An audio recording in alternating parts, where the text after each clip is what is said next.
Welcome to Selene's Gateway, Horoscopes from the Moon.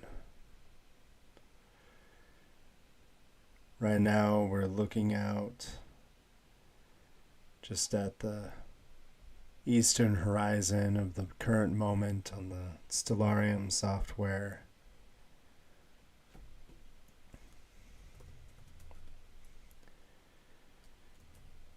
At sunset, if the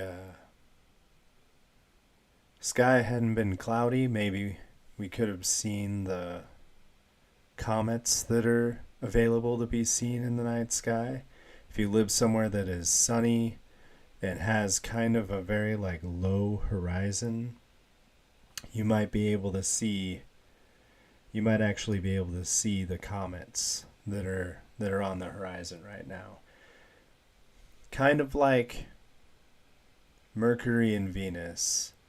Comets are only visible when the sun is radiating off their bodies, but also not illuminating the entirety of the night sky. So they live in that very liminal space. And I believe there may be 3 total comets coming during this period of time. And I believe there's an astrology podcast episode about comets and their meaning. And that's not what we're going to be talking about today.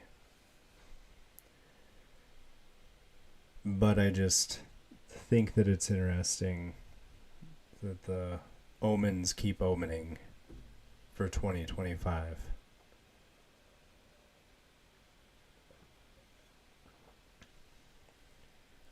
And before we go any further, we're going to start out the same way that we always start out. And that's with an invocation of gratitude. We always start out with the invocation of gratitude because it's a way of inviting the spirit of the moment into what we're doing.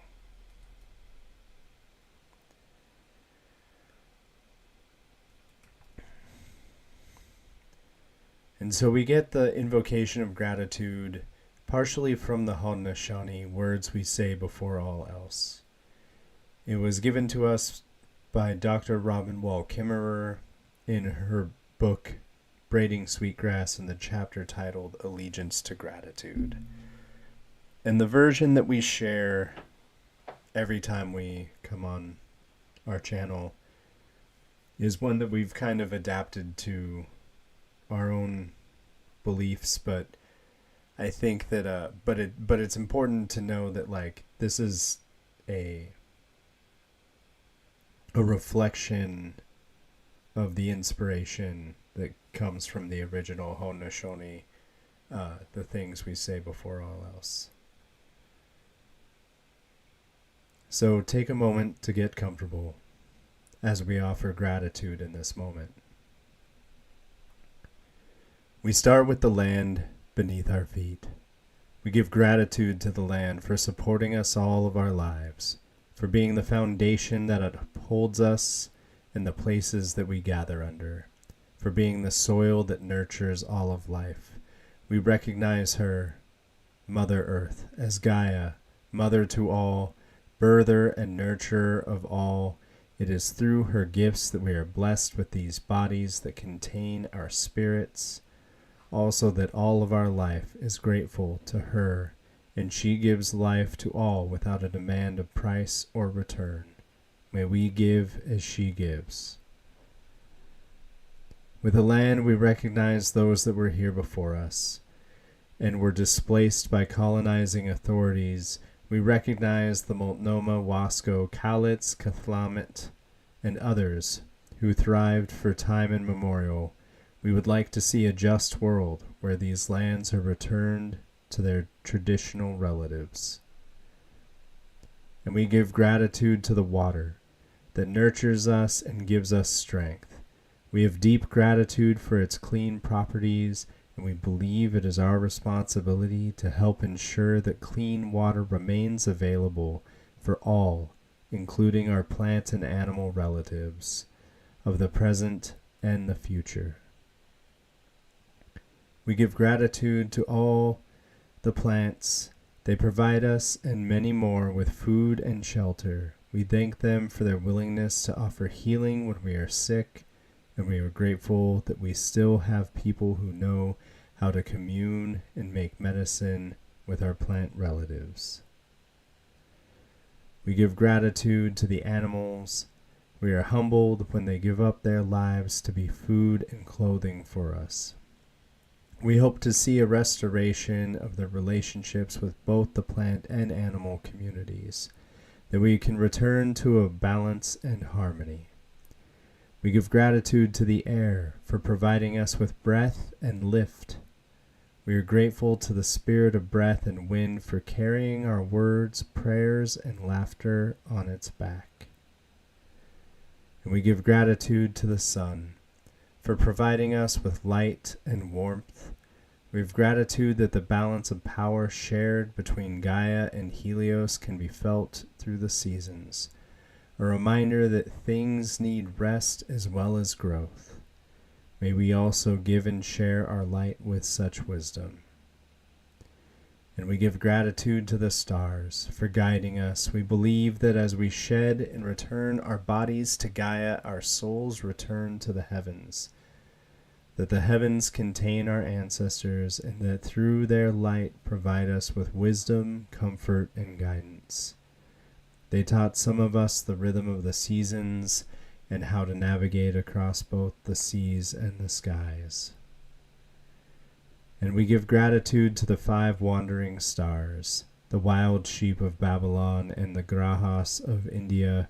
We thank them for holding, warning, and teaching us through their spheres of finality, mercy, conflict, love, and ingenuity. And we give gratitude to Selene. She maintains the waxing and waning of the great ocean as well as the generation and corruption of our lives. She softens the harsh rays and has taught us many things. She teaches us the rhythm of the plants and animal communities. She is the teacher of astrology and midwife of all who are born. May we bring comfort and guidance as she does. And so it is. And so it is. And so we're here to discuss the moon. Next week, she'll be completing her synodic cycle and come together with the sun. And in doing so, we'll reinitiate ourselves into her being, into her life, into her world.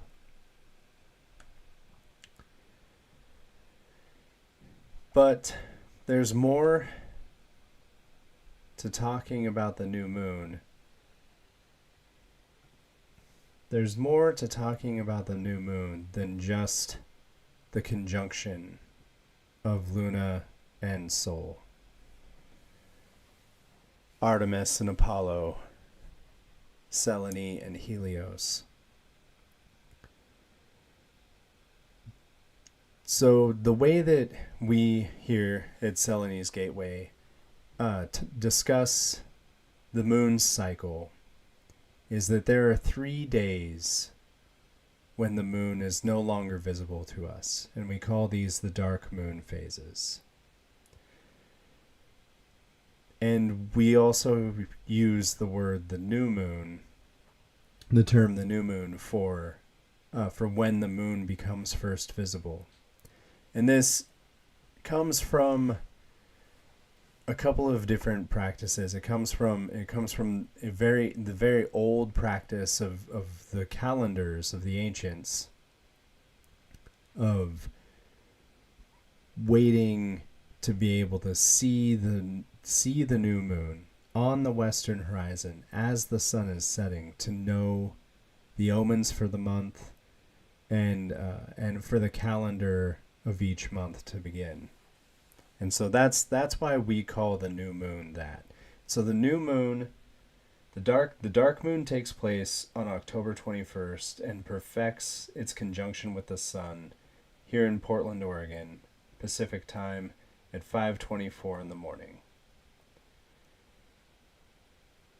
In For the new moon, we're going to not look for it until the 23rd of October at around 6:08 p.m. in the evening, and we'll look to the west. And there's another technique as well that's a more astrology focused technique when, because we're combining both ancient wisdom with further techniques of mathematics. And the ancient wisdom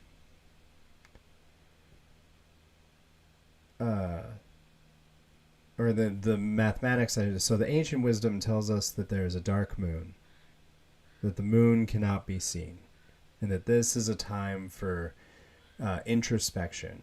It's not unsimilar to like an eclipse, except for it's way less harrowing.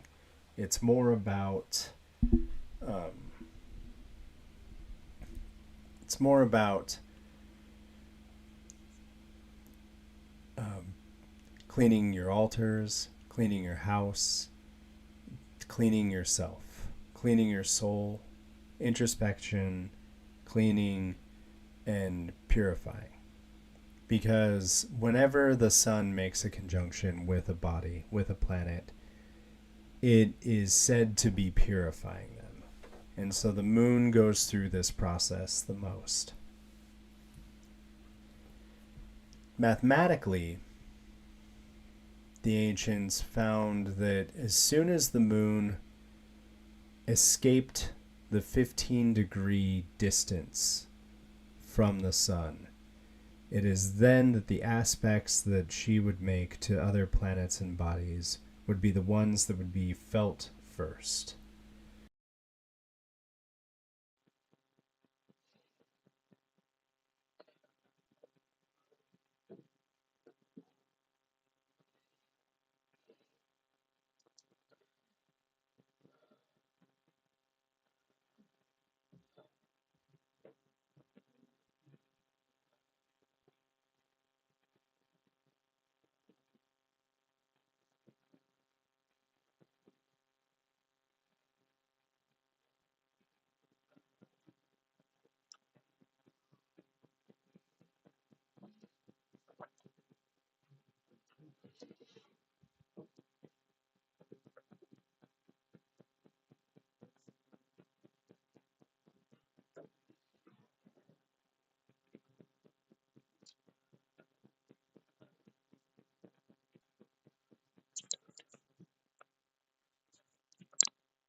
So because of that, it's taking a little bit longer.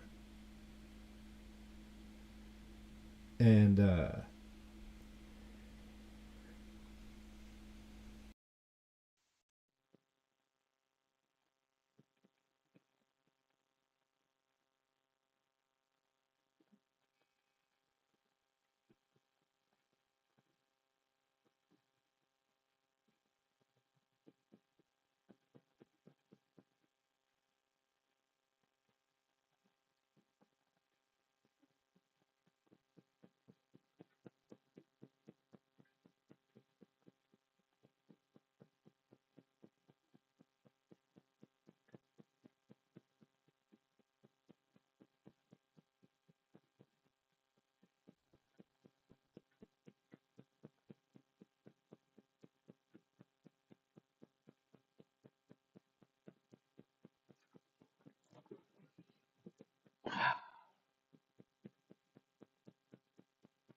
Testing. It looks like I had sound difficulties there for a moment.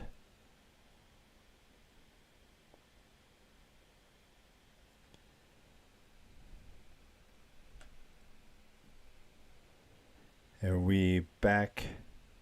I have a friend visiting me in the chat, and I'm showing that my audio should be back. Okay.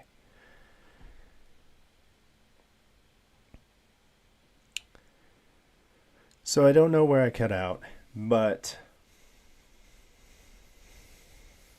I'm going to simply say that we use the dark moon for introspection and cleansing, and that 24 hours after that, usually the moon has made enough distance for the sun for its aspects to start counting again. And then after that, we look to the visibility, because that's when the calendar of the month starts. And then also that's when the light starts manifesting things on the earth that we could see with omens. And so that's what we're going to go through. That's what we're going to go through in this process. Is we're going to first take a look at the dark moon, talk about some of the things that we can do on an introspective level, and then we're going to take a look at the first aspects the moon is going to make once it reaches that 15-degree mark. And then we're going to take a look at what happens with the moon once she's visible again.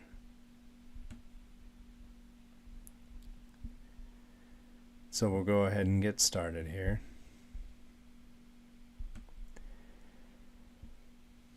And so the key words for the dark moon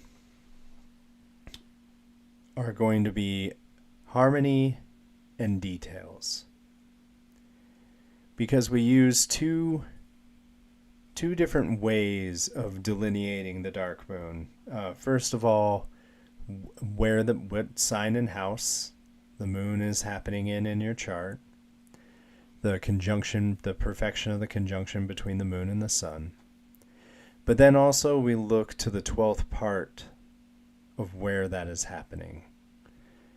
And the 12th part of Libra, when you get to 27 degrees and 30 minutes till the end of the sign, is the 12th part of Virgo. So these two signs, even though they're in aversion together, they have a relationship through this Dodecota Moria. And I think that this Dodecota Moria has been really active. The Dodecota Morias of the end of signs have been really active lately, because the solar eclipse happened at the end of Virgo, and that really brought in an effect. And then also the Aries full moon happened in a way that it wasn't necessarily the end of the sign where the full moon was happening, but the way that the Dodecota Moria fell for both the sun and the moon in that aspect, it activated the two dark houses of Virgo and Pisces. And so here we see a continuation of the lunations triggering these Dodecota Morias that bring us once again back to Virgo. And so the key words are harmony and details, because we're trying to combine the concept of Venus in Libra, bringing us beauty and harmony and understanding, with the detailed orientation of Virgo, which is reactivating the eclipse nodes. So the eclipse story has not stopped.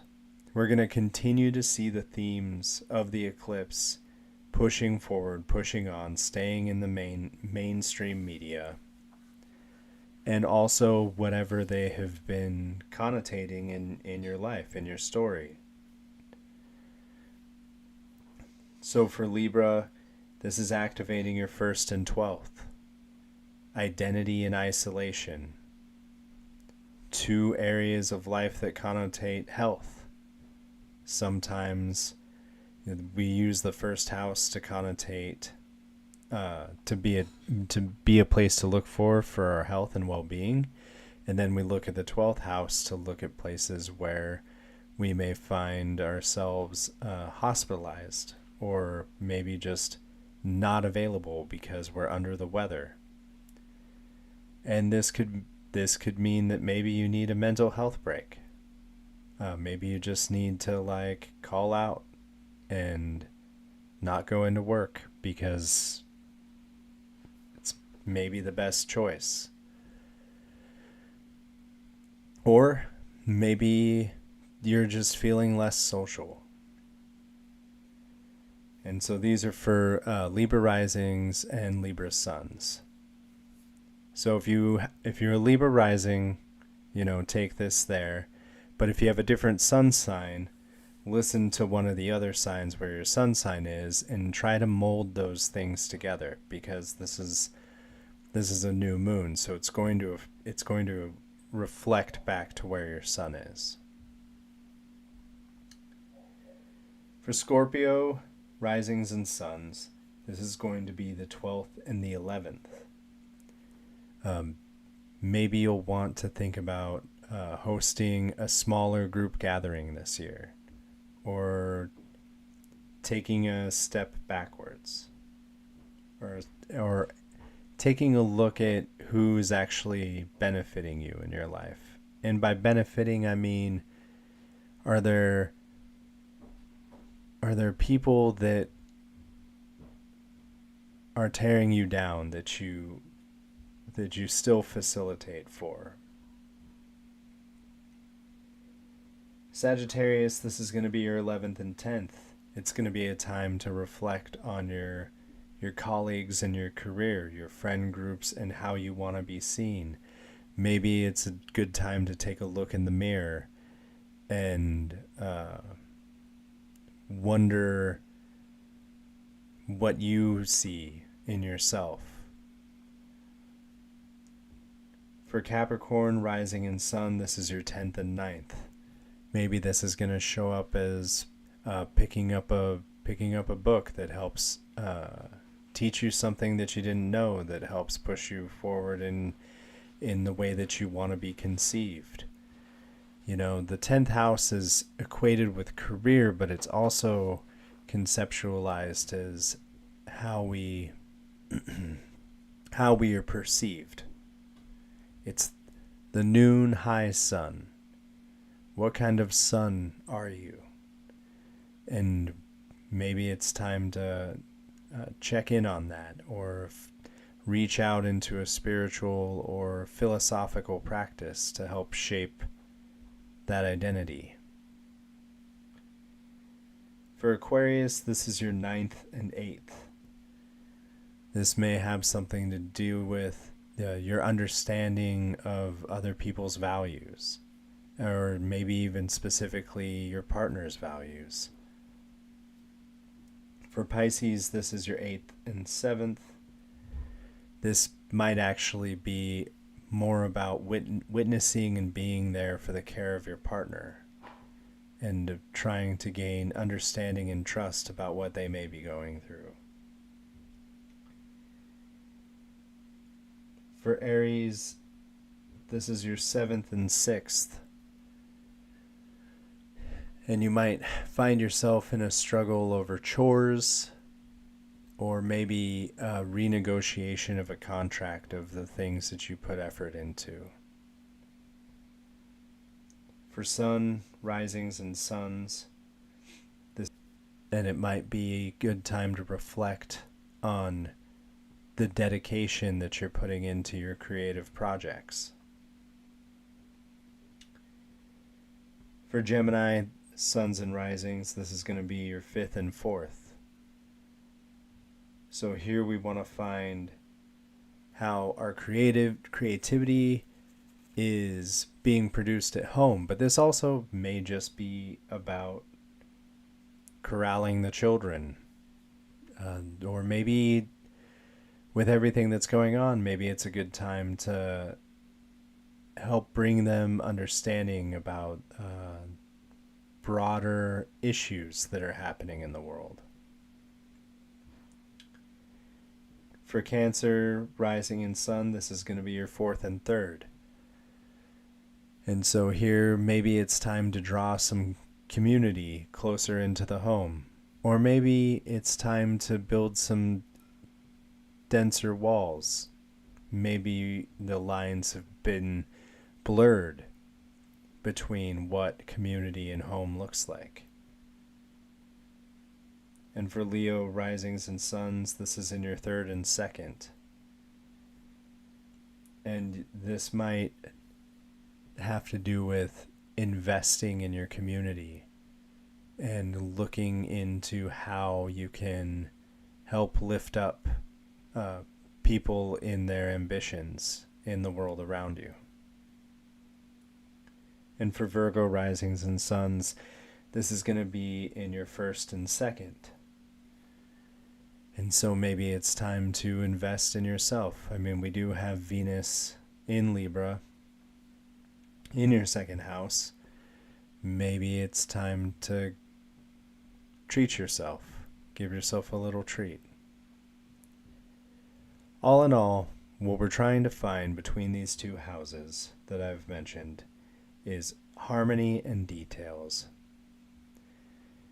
And that harmony can come from beauty. That harmony can come from joy and investing in yourself.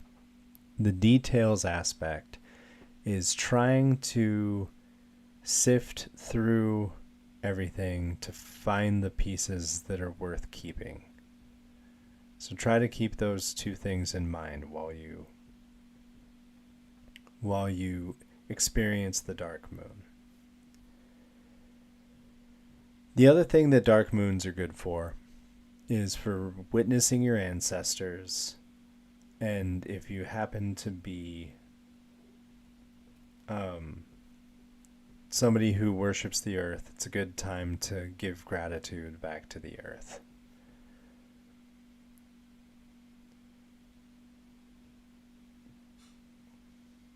And so with that, the other thing that we look at is the wheel of the I Ching. And the degree in which this dark moon is taking place, we use the I Ching as a way to focus our meditations for that day. If you use the dark moon to cleanse your altars, clean your house, clean your spirit, clean your soul, do some meditation, then I highly recommend thinking about I Ching number 53 while you do your meditations.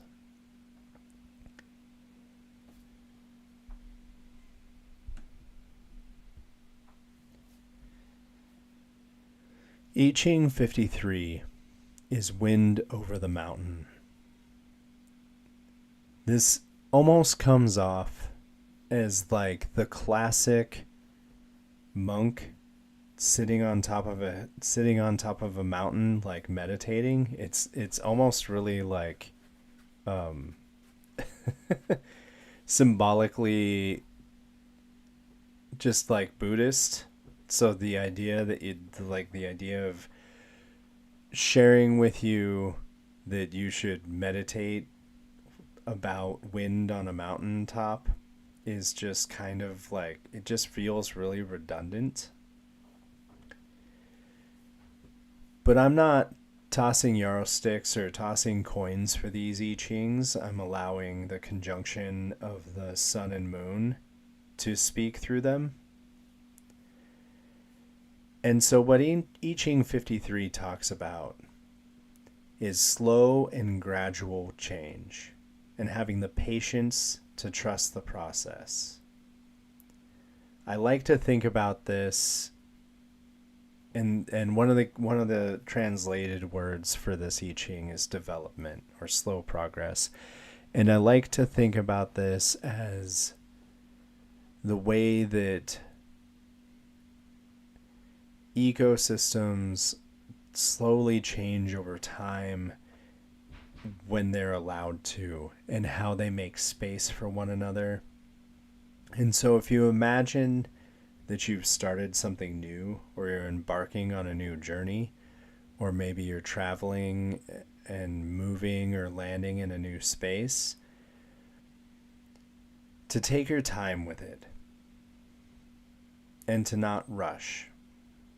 When we land into a new space, or when we start a new project, when we start a seed growing, when it's gardening, when it's anything, caretaking of every kind, we have to be patient and wait and continue to allow the fruits of our labor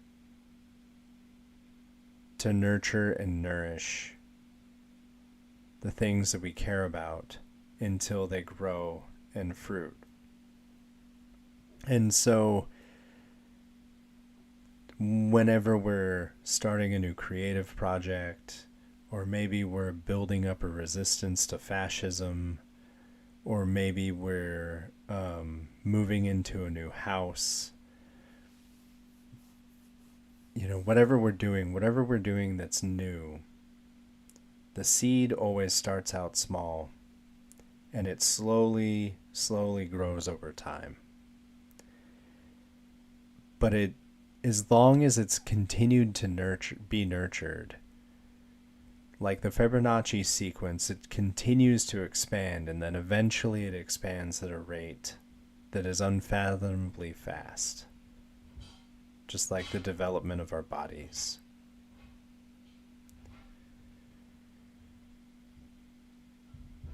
And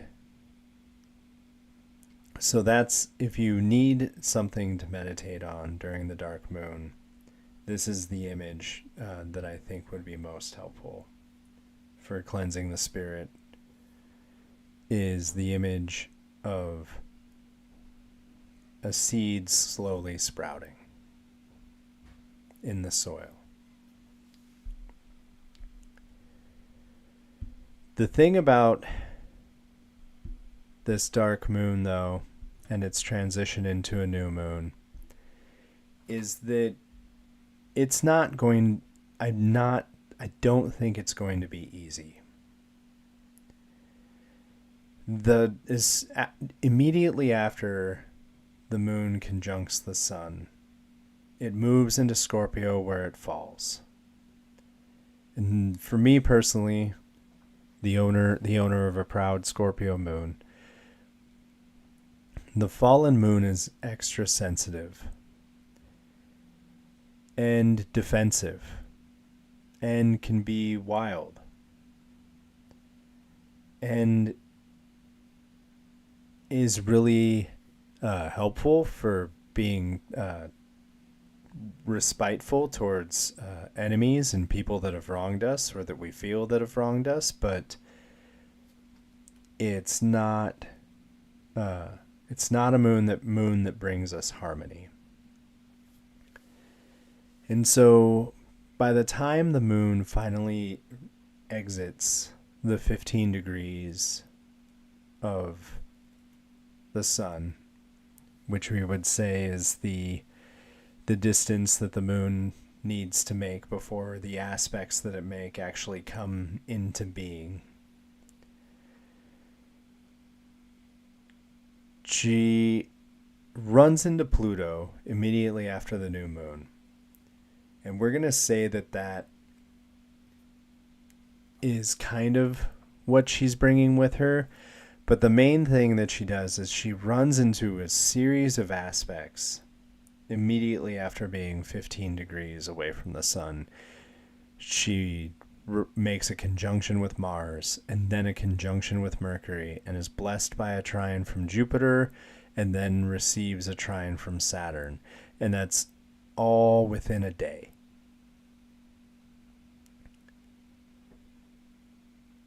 So once the dark moon has happened, you should use it as a period of time to fortify yourself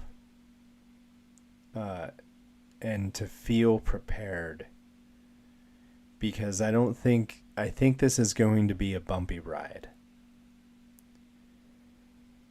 And some of us are more equipped than others to deal with that. But I highly recommend putting up a psychological barrier to help endure that.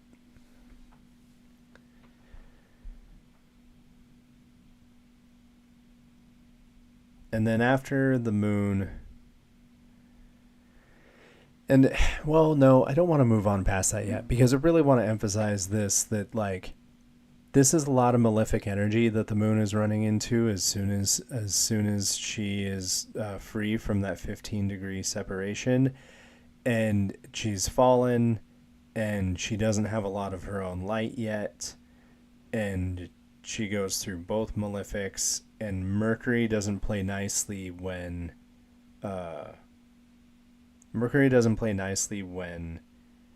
he's with other malefics. He kind of takes team whoever's around, and he's definitely playing, or Mercury is definitely playing by Mars's rules.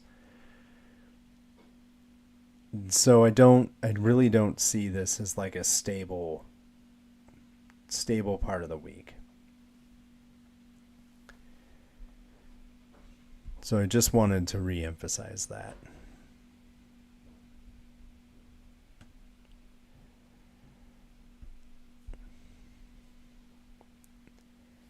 And then finally we have our new moon. I believe that the new moon is going to be immediately transmitting all of her experiences into the world, but there's going to be some distortion from Neptune. She immediately receives a trine from Neptune when she enters Sagittarius, and she also receives an opposition from Uranus. And I don't think that this is like a harrowing couple of days, but I do think it's going to be less, that it's going to be bumpy. It's going to be hard. I mean, the moon makes aspects to all of the planets every month, and the Islamic astrologers said that that the moon's job is to defend us and to soften the rays of the other planets. And the thing that I really like about this is that, there's only one face that we ever see of the moon because of its rotation to the Earth's rotation. Like, the dark side of the moon is the side of the moon that never faces us. And so I love this for us, because I imagine, since the moon softens the rays of all the other planets before they reach the Earth, and then they mingle together,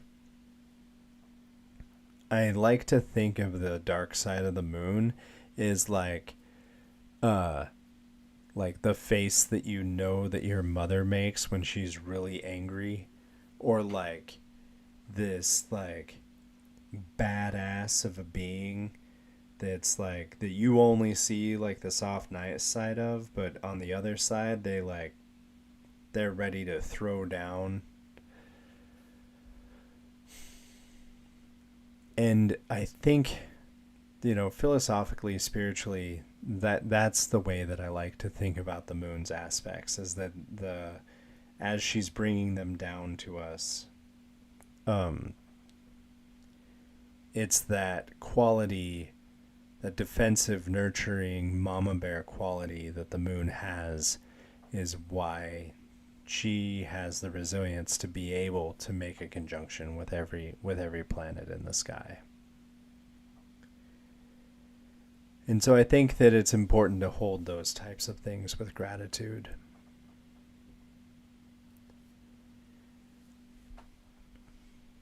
And I just wanted to show what the new moon looks like in the sky.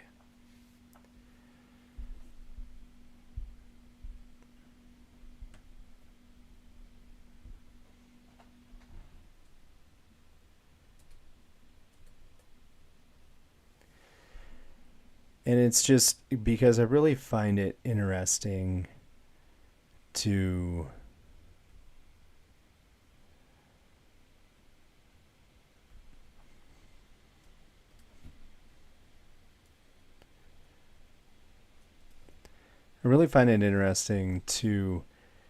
kind of like imagine being an ancient star watcher and waiting on the second day after the dark moon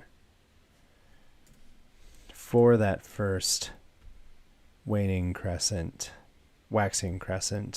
to be seen on the western horizon in order to proclaim the new day.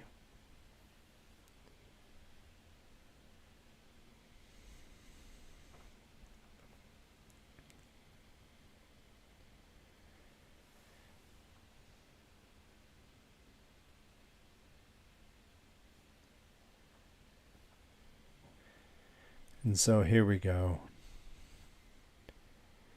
Here's our sunset.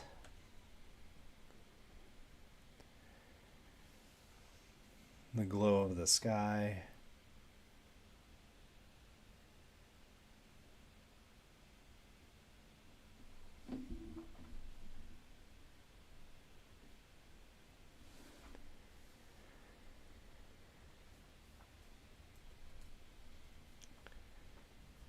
And then we have the moon just over there on the horizon.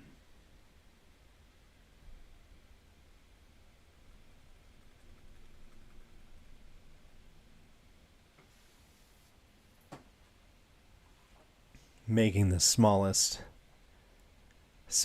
of crescents. And this is what we would call our new moon. And this is how we knew that the calendar had begun and that the month had started.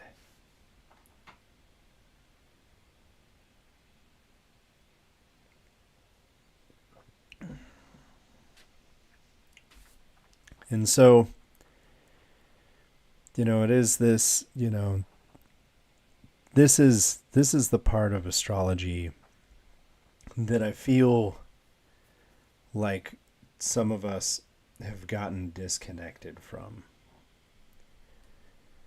This part that astrology isn't just about looking at a chart and delineating the math and the symbols and talking about the events that may or may not happen in a person's life and who they're going to fall in love with, and is this person the right person for me, and like, is this, who am I, what do I have to work with. These new moons remind us that astrology is a relationship and a reflection of the natural world to us. And the math helps us enrich that language, because the moon and the stars and the earth and the sun and the planets, they don't speak English or Hindu or Sanskrit or Arabic or Latin or Greek, but everything speaks in math. And it's through this beautiful building of this relationship between our ability to observe and listen and using all of our senses for an experiential form of language that we can make more precise with the math that we use. But it's important to me to never let go of the visual and sensational and sensual side of astrology. And that's why I always encourage people, if they can, to look at the stars, to look at the moon, to look at the light, to memorize their shapes and qualities to help unify the understanding. And so, as promised, before I go, I'm going to pull a collective tarot card, and then that'll be my final act for the evening.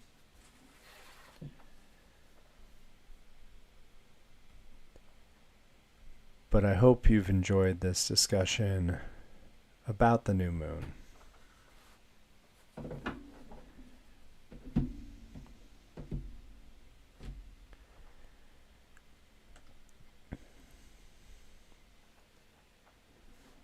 And I'm not trying to, scare anybody about how it might be a difficult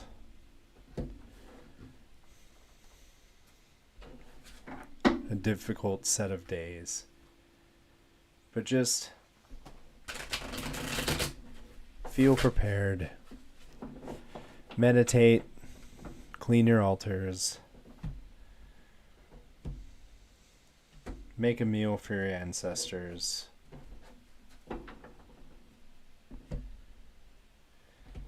And, I wish I felt comfortable delineating the moon's journey through Scorpio after the new moon, after the dark moon, but I just think that it's going to be too experiential.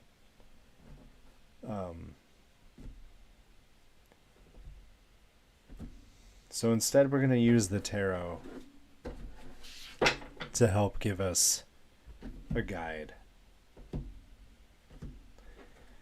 And so the tarot is going to tell us what we should take with us for this dark moon.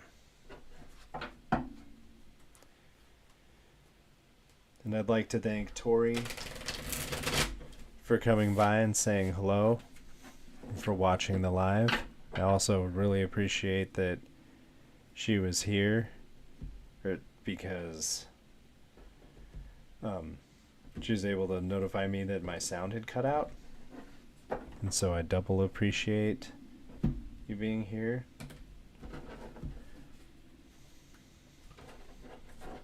And maybe it's time for me to learn how to edit so that I can cut that out. Maybe that's my challenge for this dark moon.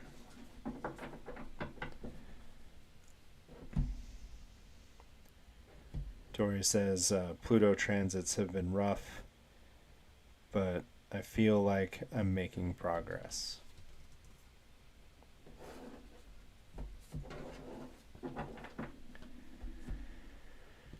And so the card that we got for the dark moon is the Devil.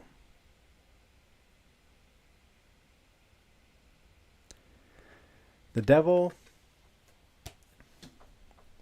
is here to remind us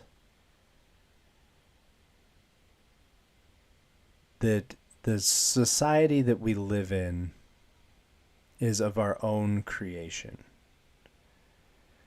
The Devil reminds us that dealing with our own entrapments can only start with the realization of them. The devil is also here to remind us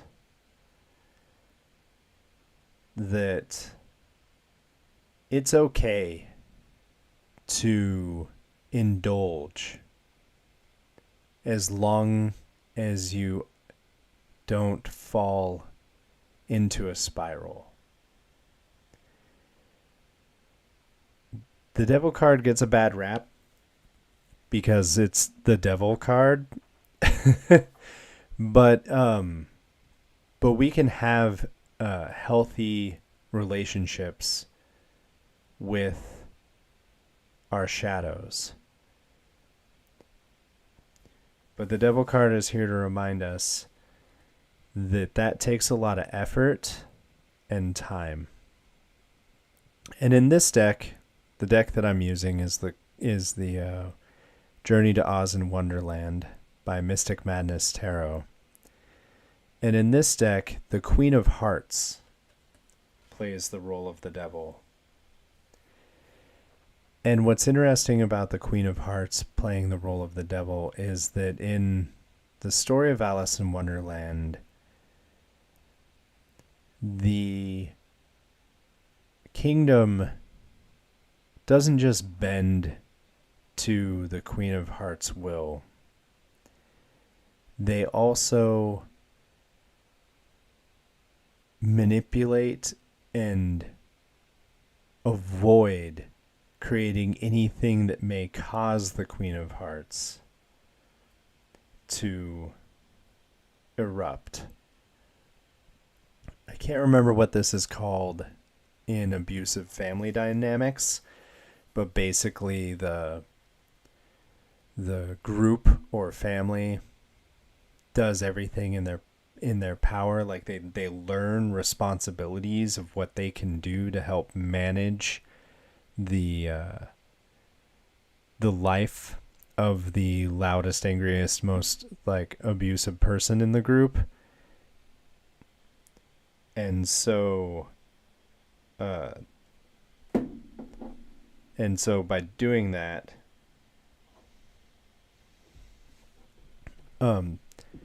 they basically think that it's easier to make it less likely for the person to erupt. Yeah, Tori pointed out that it's like tiptoeing on eggshells. Walking on eggshells is the easy metaphor for it. And so be careful with putting yourself in that situation.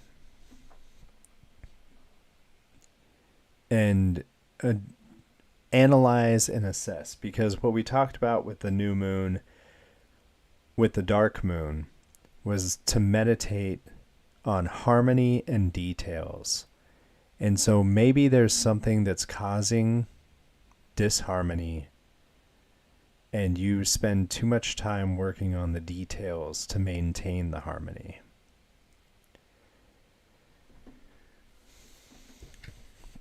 So just keep that in mind as we go through this dark moon to the 15-degree phase and into the new moon.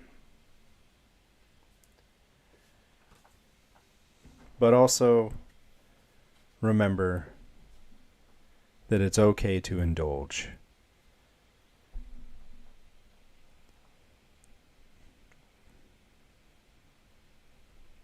But with that, we'll take another look at this simulated sunset.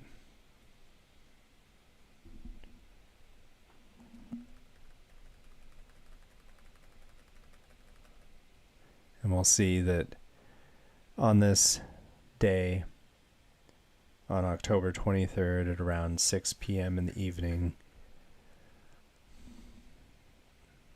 these are the constellations that are going to be, these are the constellations, the figures that are going to be setting with the new moon.